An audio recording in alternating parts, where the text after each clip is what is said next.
Bueno, pues buenas tardes, vamos a empezar esta cuarta y última mesa de la tercera jornada de Economía Circular que ha organizado el diario.es, cuyo título e hilo conductor va a ser las buenas prácticas sostenibles y su impacto en el planeta. Y para analizar pues, todo lo que va a dar de sí esta temática, vamos a presentar primero a nuestros ponentes. En primer lugar tenemos a Félix López, que es el director del Departamento de Reciclado de Materiales de CENIM-CSIC. En segundo lugar tenemos a Ana Benavent, que es directora de Estudios y Proyectos de Tratamiento de Residuos de Valoriza, empresa líder en gestión de limpieza urbana y de tratamiento de residuos. Y bueno, por último tenemos a Luis Moreno, director general de Ecolec, entidad sin ánimo de lucro de gestión de residuos electrónicos y derivados, envases y demás materiales que luego nos explicará. Bueno, antes de nada y a modo de introducción sí que me gustaría comentar que la sostenibilidad se ha convertido en un pilar fundamental para las empresas modernas, no solo como una responsabilidad social, sino también como una estrategia clave para el crecimiento a largo plazo. Este enfoque no solo responde a una creciente demanda de los consumidores por productos y servicios más responsables, sino que también ofrece ventajas competitivas significativas. Las empresas líderes en sostenibilidad suelen experimentar una mayor lealtad de los clientes, mejor imagen de marca y en muchos casos reducciones de costos operativos gracias a prácticas más respetuosas con el medio ambiente. En España tenemos centenares de casos de buenas prácticas que son reconocidas en el mundo y que serán abordadas por el Comisionado para la Economía Circular del Gobierno de España. Compañías de gestión de residuos, energía y recuperación de material electrónico y baterías contarán sus novedades y proyectos de futuro para cumplir con los retos inaplazables que tiene nuestra sociedad. Vamos a comenzar primero con una serie de preguntas un poco más concretas para que conozcáis mejor a nuestros ponentes y un poco en qué líneas están trabajando y luego ya abordaremos otros temas un poco más genéricos que están de actualidad y empezaremos el debate propiamente que esperamos eso, ¿no? Pues que haya interacción y que sea más que un debate, un diálogo fluido entre todos. En primer lugar, Félix, ¿qué tal? Buenas tardes. ¿En qué líneas de investigación está trabajando en estos momentos el CSIC? Bueno, el CSIC, como saben, es la mayor agencia estatal de investigación científica y tecnológica del país. Es una de las instituciones de ciencia y tecnología más grandes del mundo, con sus aproximadamente 16.000 trabajadores, de los cuales unos 3.500 somos científicos.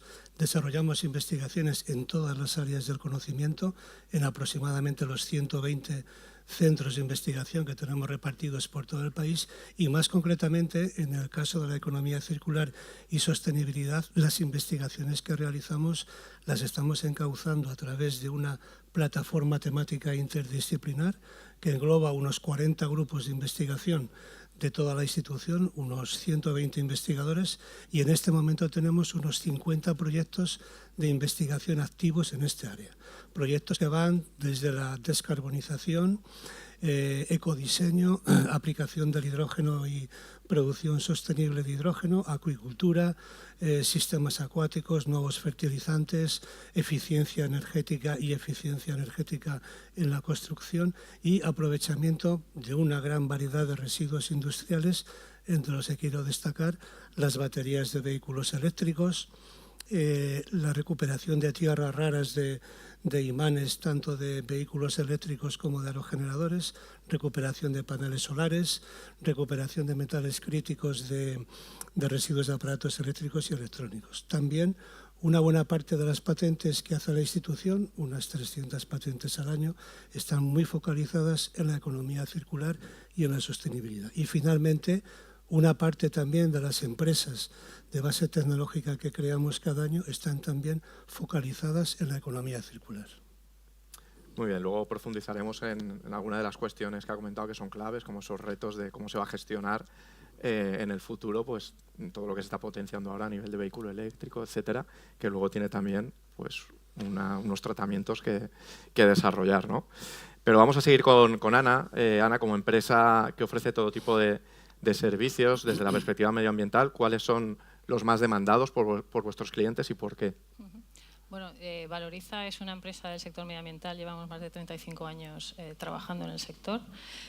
Nuestras dos ramas de actividad principal son, por una parte, los servicios urbanos, donde hacemos tanto la recogida de residuos, una de los inicios de esa economía circular, ¿no? la recogida de los mismos. Hacemos también limpieza urbana, mantenimiento de zonas verdes, movilidad urbana. Y después está la parte de tratamiento de residuos, donde todos los residuos, sobre todo focalizados en tratamiento de residuos urbanos, donde van lo que producimos en casa y cómo lo tratamos. Ahí gestionamos plantas tanto de triaje como de compostaje, de biometanización, tenemos valorización energética, tenemos también plantas de reciclado de caucho, de neumáticos, los neumáticos fuera de uso, o plantas de reciclado de áridos de construcción.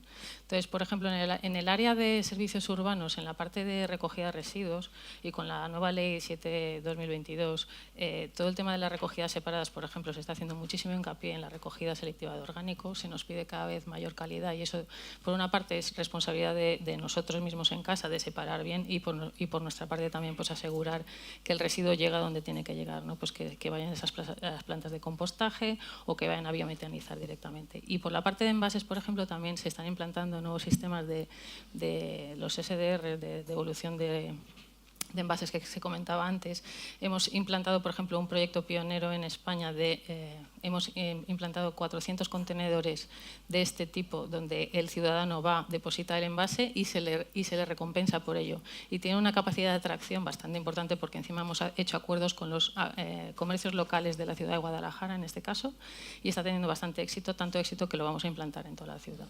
En la parte de tratamiento de residuos, por ejemplo, sí que vemos también más demanda de ese orgánico, que cada vez tenga mayor pureza y que pueda ser reutilizado después como un fertilizante aplicable a campo. Para eso necesitamos una buena selectiva.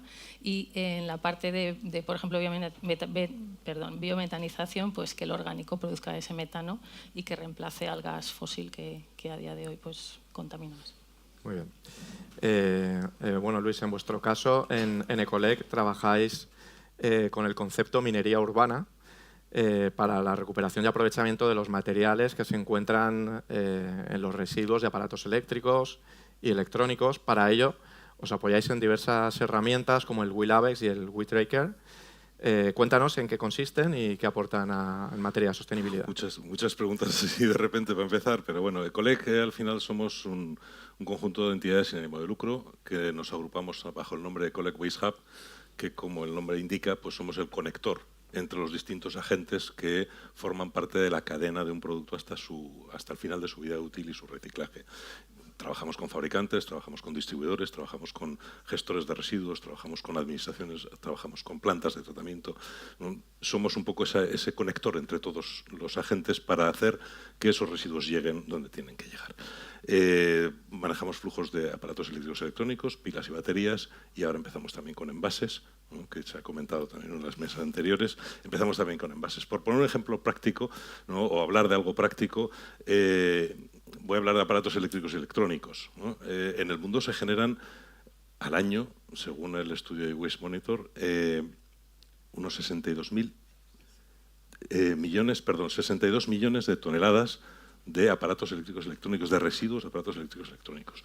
Eso es una cantidad ingente, pero es que es un 80% más que en el año 2010. Es decir, la tecnología evoluciona tan deprisa y cambia tan deprisa que generamos una cantidad de basura electrónica muy superior al crecimiento de la economía, al crecimiento de la población, al crecimiento de cualquier otro sector del mercado, ¿vale?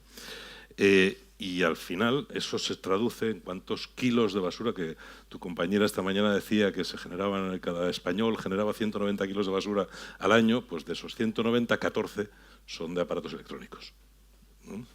Entonces, ¿Y eso manejan datos de que acaba en el vertedero, que se acaba reutilizando? Pues más o menos el 50%, más o menos, lo estamos recogiendo a través de los sistemas colectivos y se recupera y se recicla, el otro 50% no, ¿vale?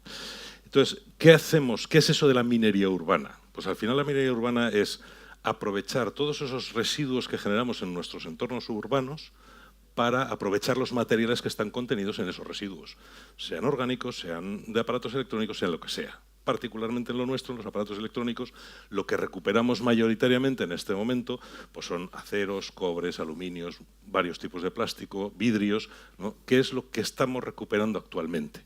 ¿No? Y eso es minería urbana, porque al final, ¿qué estamos haciendo? Evitar extraer materiales de la naturaleza, procesarlos con consumo de agua, de energía, emisiones de CO2, etcétera, y recuperamos un material que ya está prácticamente listo para ser utilizado nuevamente, ¿vale? Con lo cual ahorramos todos esos consumos y emisiones, y lo que estamos haciendo es ahorrar a la naturaleza un vertido y protegerlo, evitando la extracción de nuevas materias primas. Eso es la minería urbana y eso es lo que hacemos, ¿vale? Me preguntabas por dos herramientas que utilizamos habitualmente para la gestión de los residuos. WILABEX. WILABEX es un modelo de certificación de procesos, ¿no?, que Colec ha promovido desde sus orígenes hace 10 años, para que los gestores de residuos, las plantas de tratamiento, utilicen las mejores técnicas disponibles para recuperar esos materiales, ¿vale? Y eso lo que establece es unos procedimientos de reciclaje, ¿no?, que se convierten en estándares. De hecho, los estándares de WILABEX se convirtieron después en las normas TENELEC, ¿no?, de reciclaje. Esa es una de las herramientas para tratar de optimizar y hacer más eficientes los procesos de reciclaje y de recuperación de los materiales. Y la otra herramienta, que es WITRACKER, es una herramienta de trazabilidad. ¿Y por qué es importante la trazabilidad?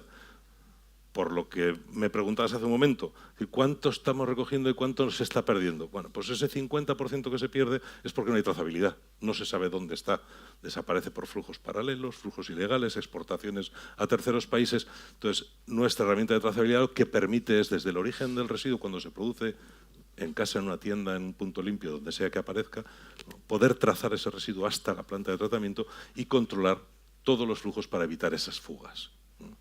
Y no quiero extenderme más, como seguro que hablamos curiosidad más y cosas. rápido, ¿hay algún electrodoméstico que especialmente genere la mayor parte de los residuos que recogéis? ¿Serían los teléfonos móviles? ¿O? No, los teléfonos móviles, ten en cuenta que nosotros trabajamos todo en base a peso. ¿Vale? Y un teléfono móvil pesa 150, 200 gramos y una lavadora pesa 60 kilos o un frigorífico puede pesar 80 kilos. ¿no? Entonces, lo que más recogemos en volumen, en peso, son los grandes aparatos electrodomésticos, que además, como son molestos en casa, alguien se los tiene que llevar de casa y ese alguien es el que nos los entrega para que sean reciclados. Por tanto, son los que más reciclamos. Sin embargo, el móvil, lo que hacemos es guardarlo en un cajón de casa y tenemos, quien no tiene, que levante la mano el que no tenga un móvil guardado en un cajón de casa. Todos tenemos 2, 3, 4, 5 con sus cables. Pues eso, estos son mucho más difíciles de encontrar que los grandes. Muy bien. Bueno, abrimos ya un poco más el diálogo. Vamos a hablar a continuación de la preocupación que existe en Europa por la escasez de materias primas críticas y su impacto en la sostenibilidad. ¿Qué tienen de particular estas materias? O sea, que cuando hablamos de materias críticas, ¿qué es y cómo afrontar este problema? Félix, si quieres empezamos contigo. Bueno, primero hay que considerar que, por ejemplo, en el siglo XVIII todo lo que fabricábamos lo hacíamos con 3 elementos: calcio, hierro y carbono. Con eso fabricábamos todos los bienes de consumo que producíamos en aquella época. Hoy el teléfono móvil lleva toda la tabla periódica de los elementos, el proyector, las luces, etcétera. Es decir, ahora estamos incorporando muchísimas materias primas a los productos que fabricamos. Y ese es un problema. Y también es algo que nos debería hacer reflexionar, porque el problema es que sabemos que en el horizonte del 2050, que es cuando tenemos que alcanzar la supuesta neutralidad climática, pues no va a haber recursos, por ejemplo, para mantener la transición energética. La transición energética depende de un grupo relativamente reducido de metales. Y ya sabemos que el litio, probablemente en el 2045, vamos a tener muchos problemas de abastecimiento. Y evidentemente esto preocupa a Europa, ¿no? Porque Europa es un país dependiente de todas las materias primas críticas y estratégicas de otros países, fundamentalmente de China. China hoy domina el mercado de las tierras raras. Las tierras raras es la clave de la transición energética y el día que China diga, bueno, ya lo hizo cuando se inició la guerra de Ucrania, que pudimos ver cómo se paralizó una parte importante de nuestra industria de automoción. Y esta dependencia, claro que preocupa, ¿eh? Y de hecho el año pasado se promulgó la Ley Europea de Materias Primas que intenta poner un poquito de orden en cuanto al abastecimiento europeo de materias críticas. Y en este sentido, pues, iniciativas como la minería urbana y otras, pues tienen que servir para disminuir esa dependencia del exterior, que ya llega a ser geopolítica. Y bueno, no sé si el resto quiere hacer algún apunte, pero como, además de estos cambios normativos que nos has comentado, ¿de qué otras formas se puede afrontar, en qué otros ámbitos hay que avanzar para no tener esa dependencia? Difícilmente, es decir, hay que concienciar a la sociedad de que no tenemos para todo y que esta velocidad con la que estamos consumiendo los recursos va a hacer, y lo dicen ya mentes muy privilegiadas, agotar el planeta, ¿no? Sin ser tan extremistas, es evidente que tenemos que hacer un uso responsable de los recursos que tenemos, fomentar el reciclado, buscar alternativas, yo que sé, al litio, al manganeso, al cobalto, a las tierras raras. Es decir, hay que intentar sustituir lo que no tenemos por algo que abunde más. Y ahí sí que la ciencia y la tecnología pues tiene cosas que decir y de hecho ya se están investigando alternativas a esas materias primas críticas y estratégicas. Todavía hoy no tenemos la solución, pero esperemos que dentro de poco la podamos alcanzar. Es verdad, hay una directiva europea sobre materias primas críticas, pero Félix ha comentado en su primera intervención que el propio CSIC está investigando en formas de recuperar, ¿no?, determinados materiales, litio, ¿no?, el cobalto, los imanes, los electroimanes, etcétera. Uno de los problemas que tenemos en Europa, y digo en Europa, no en España, que también, que tenemos en Europa es cómo recuperar esos materiales. Yo he hablado que estamos recuperando acero, cobre, aluminio, que por cierto cobre y aluminio están dentro de la lista esa de los materiales críticos también, pero recuperamos los materiales, digamos, que están en cantidades grandes, que se pueden recuperar con facilidad. La recuperación de otros metales, cobalto, litio, es mucho más complicada. Mucho más complicada y no hay una tecnología que sea económicamente eficiente para recuperar esos materiales. Y cuando la hay o cuando existen plantas pilotos que están haciendo la recuperación de estos materiales, no encuentran mercado para el material secundario que están obteniendo de esos procesos de reciclaje. ¿Por qué? La producción está en China o en otros países lejos de Europa. Con lo cual, lo que antes también se hablaba en la otra charla del textil y del calzado, que había que relocalizar empresas, pues es una de las grandes tareas que también tiene pendiente la Unión Europea, relocalizar empresas en Europa para que sean las consumidoras de estos materiales que vamos a recuperar. Por apuntar ya, aunque también me estuve investigando un poco sobre esta nueva ley de materias primas fundamentales, solo y apuntando lo que decía, ¿no?, de que es geopolítica, como dato, China proporciona el 100% de suministro de las tierras raras, Turquía el 98% de boro, que por ejemplo se usa en los aerogeneradores, o Sudáfrica el 71% de platino. Entonces, los objetivos claves de la ley, esta ley para la diversificación, quieren que la extracción de estos materiales en la Unión Europea sea un 10% del consumo anual, que el procesado, como dice él, que llegue hasta un 40% del consumo anual que se procese aquí, que no dependamos más del 65% de un solo suministrador de fuentes externas fuera de la Unión Europea y que el reciclado se aumente hasta un 25% del consumo anual, con lo cual veremos mucho más estas tecnologías de las que hablan Félix y Luis, veremos cómo van avanzando también por dictamen normativo y porque va a ser una necesidad también del mercado europeo de ser competitivo. Pero es que es algo que está en constante evolución. Es decir, antes Albert en la charla anterior del textil ha comentado que hace unos años se exportaba mucho textil a terceros países para que fuera tratado y luego volvía en forma de otros materiales para ser utilizado nuevamente aquí. Nos pasaba con los plásticos hace 4 días. Sí. Tú que además trabajas en temas de estos, se estaban exportando plásticos de todo tipo a países del sudeste asiático que eran residuos de plásticos, se estaban exportando. Y de unos años a esta parte, entre que China cierra la puerta, el otro cierra la puerta y tal, tenemos un problema de residuos en Europa y empezamos a ponerle las pilas y de repente la industria empieza a reciclar plástico. Y se están incluso obteniendo granjas de plásticos, también se ha comentado esta mañana en los envases, el PET reciclado, etcétera, en los envases alimentarios, pues todo eso está forzando a la industria que se haga unos movimientos.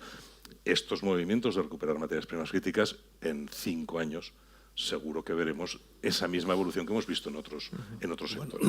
Esperemos. Yo no soy tan optimista y explico por qué. Porque, a ver, reciclar un material unicomponente es fácil. El aluminio, el acero, bueno, es fácil. Y tenemos tecnología muy eficiente y muy barata para hacerlo.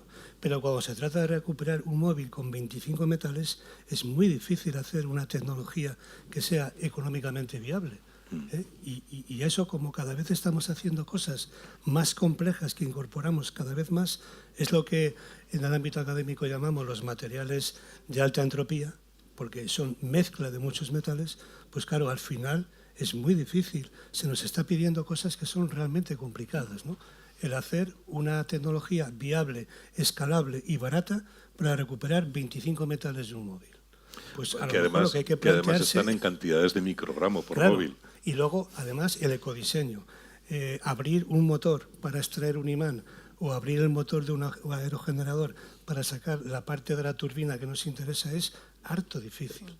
Igual que abrir un móvil. Abrir un móvil es muy complicado, ¿no? Entonces, si no avanzamos en muchas líneas en paralelo, pues es difícil. Ana, ¿por qué están invirtiendo las empresas cada vez más en sostenibilidad? Bueno, yo creo que cada vez es una demanda más de la sociedad, ¿no? Todos, y más ahora que dicen que en el 2050 seremos un montón de gente viviendo en ciudades. Todo el mundo queremos vivir en ciudades verdes, donde podamos respirar. El precio de la vivienda está complicado, Sí, pero bueno, ahí habrá que será tema de otro debate. Sí, eso daba mucho. Pero cada vez queremos que el espacio natural donde vivimos pues sea más habitable, ¿no? Pues nosotros, en ese sentido, por ejemplo, en la parte de recogida de servicios urbanos, por ejemplo, estamos empezando a apostar ya por camiones recolectores 100% eléctricos.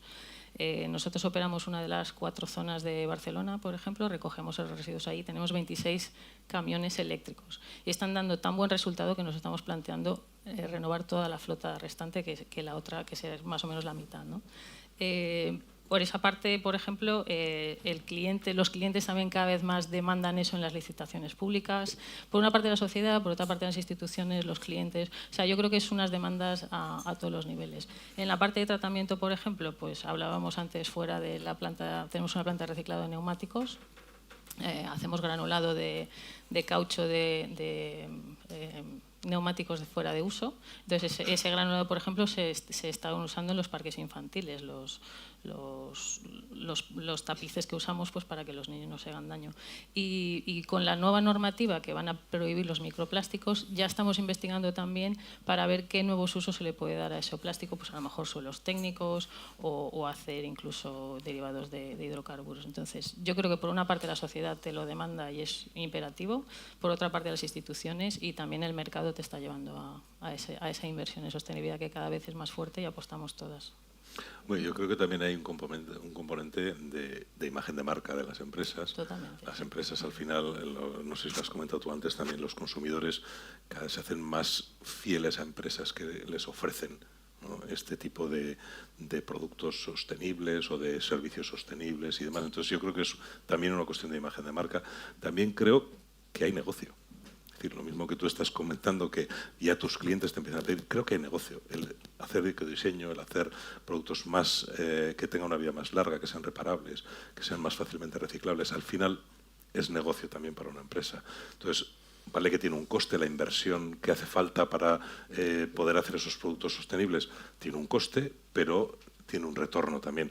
Y luego creo que hay un componente importante que también es la financiación. Obtener financiación hoy para proyectos que sean sostenibles es más fácil que obtener financiación para productos o servicios que no lo sean. Entonces, creo que también es otra pata que también pesa a la hora de que una empresa tome la decisión de ir hacia productos más sostenibles o hacia servicios más sostenibles. De todas maneras, también influye que el consumidor va a pagar más por un producto reciclado. Yo el otro día hice un experimento, me compré un bolígrafo con 80% de PET reciclado, 3 veces más que el bolígrafo normal. Entonces, ese coste, también el ciudadano tiene que ser consciente de que lo va a pagar y que tiene que pagarlo si queremos que esto mejore. Pero, por ejemplo, hace poco leía cifras de cuánto nos va a costar la transición energética en términos económicos. Entre 1 y 3 veces el Producto Interior Bruto mundial. ¿Quién va a pagar eso? El consumidor. Entonces, también eso hay que considerarlo, ¿no? Claro, en ese sentido sí que les quería preguntar si está faltando, porque ahora, por ejemplo, se va a implantar una nueva tasa que tiene que ver con de una directiva europea que tiene que ver con el tema del tratamiento de los residuos, etcétera. Y la gente como que, no sé si hay mensajes contradictorios, que por un lado se intenta fomentar pues, todo ese tema de sostenibilidad, pero por otro lado, cuando, como bien dices, la gente ve que se le carga de impuestos o que al final se le repercute al consumidor, no sé si eso genera también cierta resistencia. No sé si estáis detectando que empieza a haber un sector de la sociedad que empieza a ver el tema de la Agenda 2030 y tal como algo ¿Que está habiendo como una cierta resistencia o no? ¿O es una minoría que hace mucho ruido, pero que es algo que está completamente ya superado? O sea, hay falta de pedagogía por parte de las instituciones y empresas para entender de dónde viene eso y por qué hay que pagarlo. En el tema de las tasas, por ejemplo, hace unos años no había tasa de vertedero y al ser una competencia de comunidad autónoma, cada comunidad autónoma decidía qué tasa de vertedero. Con la nueva ley ya todos los residuos tienen una tasa de vertido de 30 euros tonelada. Entonces, de 0 a 30. Eso ya nos lo repercuten en los impuestos que pagamos. Entonces, resistencia a eso no ha habido. Nos han subido las tasas, el IBI o la tasa de residuos y, bueno, pues lo protestamos, pero tampoco somos conscientes de por qué, ¿no? Entonces, por una parte, reducir sería clave y después, por ejemplo, otra tasa que nos han impuesto con la misma ley, 0,45 céntimos por cada kilo de plástico no reciclado que se usa en esos vasos de plástico desechables o en los platos. O en cualquier envase de plástico que sea no reutilizable. Claro, el problema es que a veces no se explica por qué se paga y sobre todo qué beneficios tiene, que no sé si tenéis datos de los beneficios que genera. Lo que pretenden estas tasas o estos impuestos que se están incorporando es reducir la cantidad de vertidos que estamos haciendo. Es decir, al final es algo disuasorio. Si es más caro mandarlo al vertedero, vamos a tratar de reciclarlo antes, que va a ser más caro llevarlo al vertedero. Eso es un poco el concepto de fondo. Sí. ¿Vale? Otra cosa es que ese concepto de fondo que el legislador es el que tiene, no llega al público, al ciudadano en general. El ciudadano en general lo que sabe, lo que nota es que me han subido la tasa de basura, ¿no? Que me han subido el coste de no sé qué producto porque lleva un plástico no reciclado, ¿no? De un solo uso, y entonces me toca pagar más, pero no sabe por qué me toca pagar más. Y además creo que hay un poco de demagogia en todo esto y hay muchos ayuntamientos, alcaldes, políticos, llamémoslos como sean, que están utilizando esto como es que esta tasa que me han puesto yo a mis administrados no se la voy a repercutir porque voy a hacer no sé cuántos. Me parece que está habiendo un poco de baile en ese sentido, ¿no? Pero bueno, el fondo es mejor reciclar, vamos a tratar de reciclar y que no llegue al vertedero. Y por eso te pongo una tasa al vertido. Una de las novedades que hemos visto últimamente y que ha llamado mucho la atención, que ya lo comentó nuestro expresidente Mariano Rajoy, es el tema de los tapones de las botellitas, ¿no? Por bajar un poco en el terreno del día a día de la gente. ¿Qué otras novedades en este sentido que afecten al día a día de la gente vamos a ir viendo? Y sobre todo lo que comentábamos, ¿qué beneficio tiene estas medidas que a veces se pueden ver más como una molestia que otra cosa, pero que evidentemente tiene un retorno y tiene un impacto medioambiental importante, que por eso se hace, pero es lo que no se explica?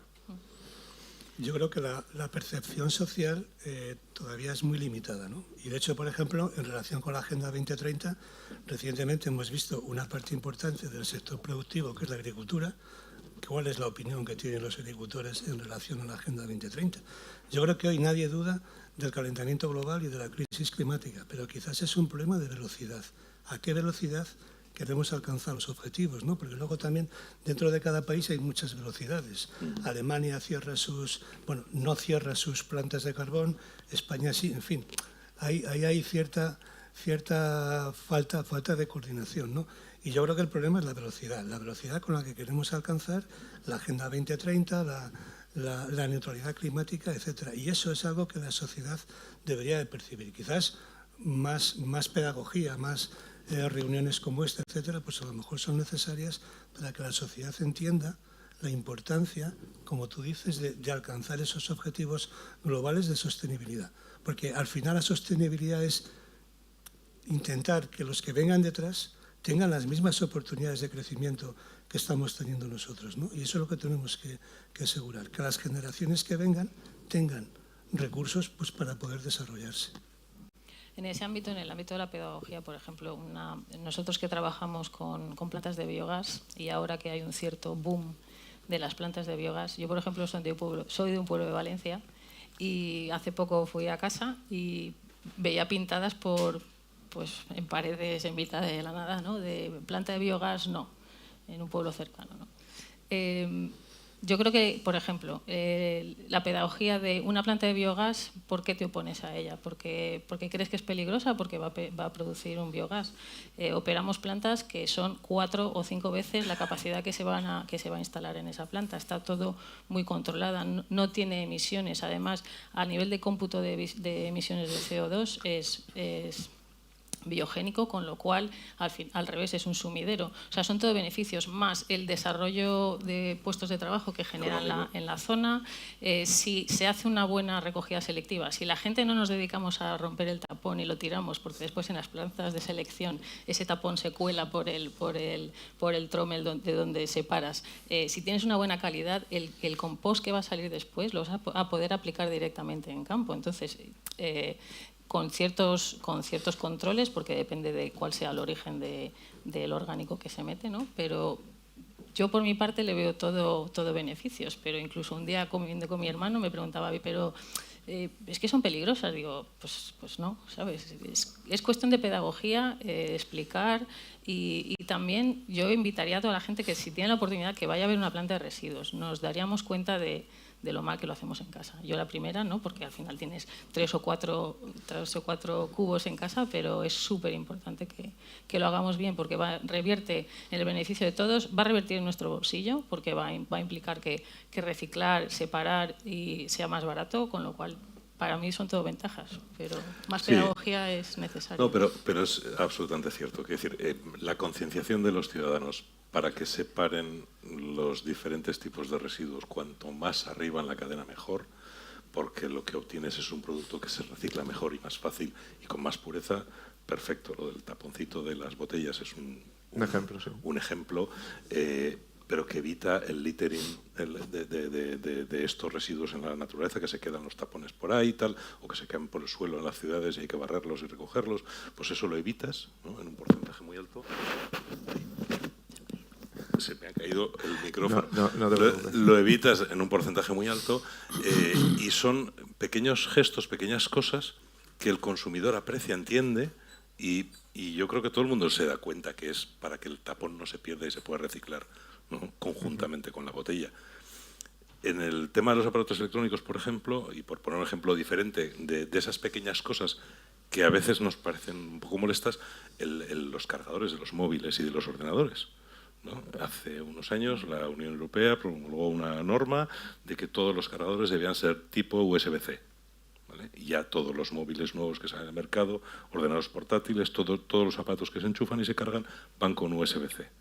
Eso parece una tontería, pero es que limita el número de cables que tienes que tener en tu casa para cargar un aparato. Entonces ya no te venden el teléfono con el enchufe, el cable, ya empiezas a quitar, ¿no? Elementos que luego no hay que reciclar, con lo cual estás disminuyendo la cantidad de producto que pones en el mercado y por tanto la que tienes que reciclar después. Y ese tipo de cosas, ¿no? Ese tipo de pequeñas cosas son las que yo creo que al final van calando en la gente, pero es fundamental que la gente entienda, ¿eh? Y bueno, ¿en qué líneas o aspectos creen que se debería de apostar más por parte de empresas e instituciones? ¿Qué líneas consideran que flojean más y en las que habría que centrar más recursos relacionados con el tema de la sostenibilidad? Yo creo, en nuestra opinión, sería deseable una mayor colaboración público-privada, ¿no? Es decir, está bien que nosotros aportemos el conocimiento, pero si ese conocimiento se queda en el laboratorio, pues no hemos cumplido el objetivo, ¿no? Entonces, sí que una mayor colaboración público-privada sería necesaria para poder avanzar en estos proyectos de sostenibilidad y economía circular. Para mí es una labor fundamental. Para mí fundamental también es lo que hablábamos hace un minuto, de la concienciación, saber que la gente sepa qué tiene que hacer y ponérselo fácil, sobre todo a la gente hay que ponérselo fácil. Si la gente le pones difíciles las cosas, no las hace. Entonces hay que poner fácil. ¿Dónde tiro esto? El contenedor amarillo. ¿Dónde tiro esto? ¿Qué hago con el teléfono móvil? Pues cuando te compras uno nuevo, la gente no sabe que lo puedes llevar a la tienda donde has comprado el nuevo y lo van a hacer y lo van a gestionar adecuadamente como residuo si tú no lo quieres. Que se le dará una segunda vida si la puede tener o se reciclará si no se puede volver a utilizar. Pero fácil. ¿Dónde? Donde lo he comprado. Y si no, el punto limpio. Y si no, pero la gente lo tiene que tener fácil. Y concienciar a la gente de qué es lo que tiene que hacer y cómo, y que sea fácil. Es fundamental. Para mí es la colaboración, o por supuesto, colaboración público-privada entre empresas y agentes del sector, que toda la cadena sepa qué es lo que tiene que hacer en todo momento, fundamental también.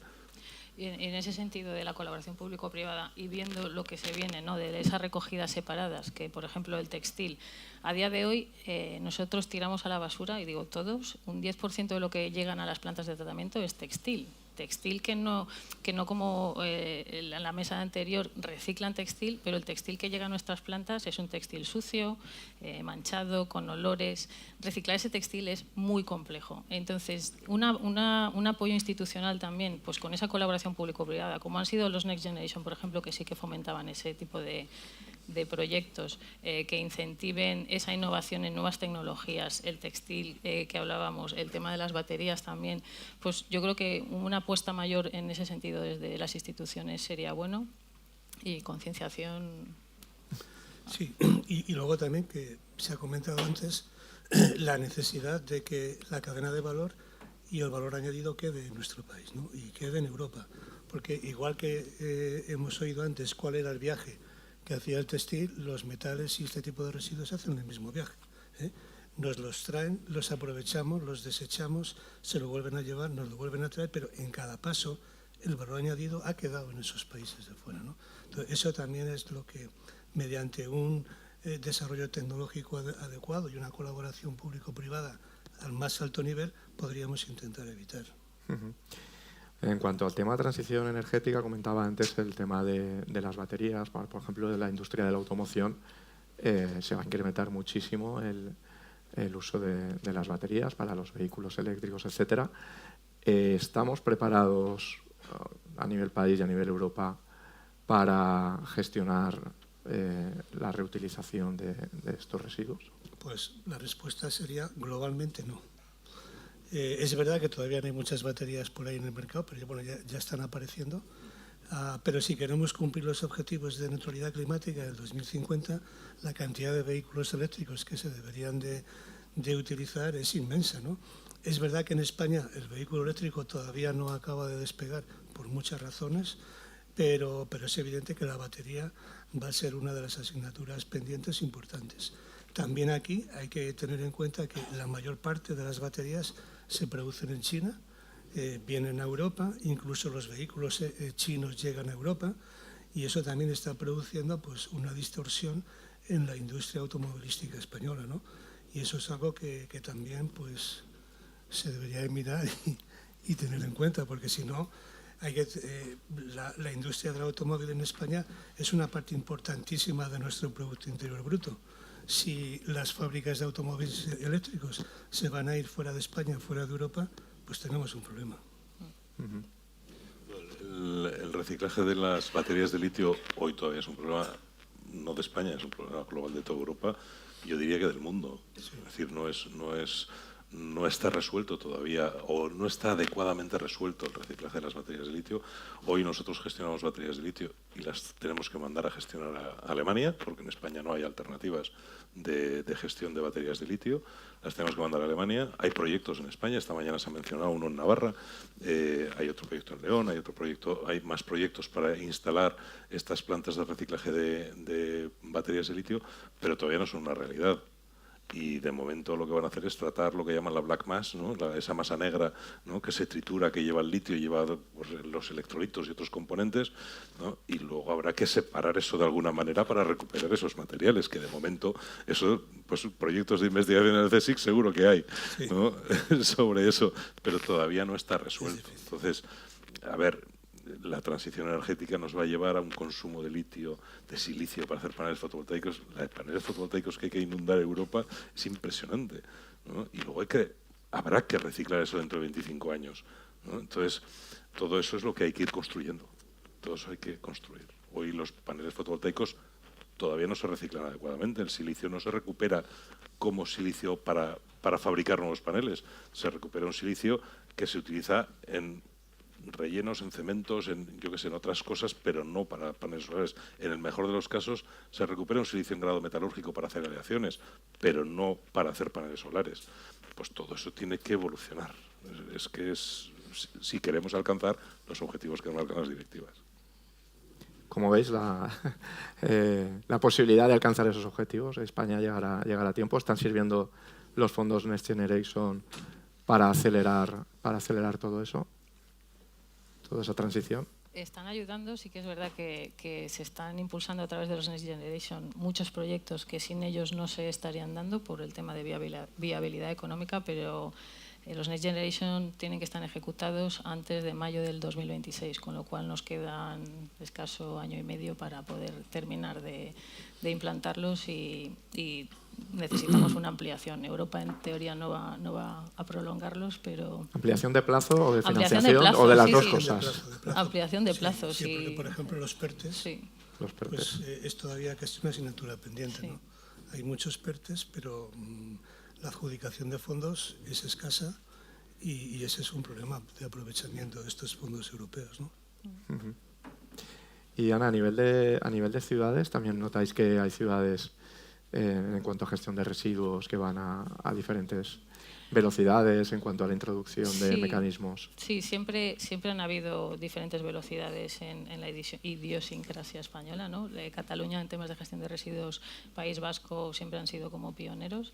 Es verdad que con la implantación de la nueva ley, pues todos están poniéndose al día y haciendo un esfuerzo enorme, pero sí que es verdad que se han visto, pues como os decía, ¿no? El tema del impuesto de vertido en Cataluña siempre nunca había sido cero y en el resto en algunas comunidades autónomas sí, pues ahora ya